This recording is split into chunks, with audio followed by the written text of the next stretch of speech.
Коя реклама на лютеница Айде ви харесва? На двамата влогъри или скандалната реклама от Sunday Habit? И вижте ги.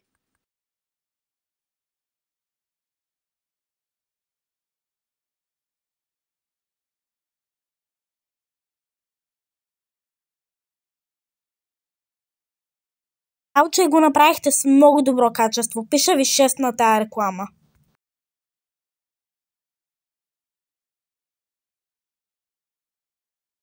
Сега, със съжаление, жестоката версия от Sunday Habit.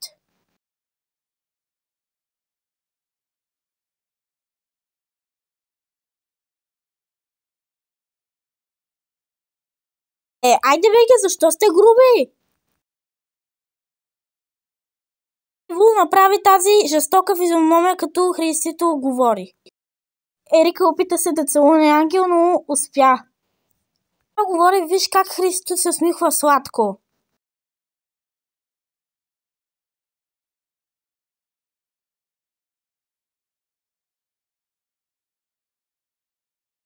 Коя версия сте гледали? Пишете в коментарите.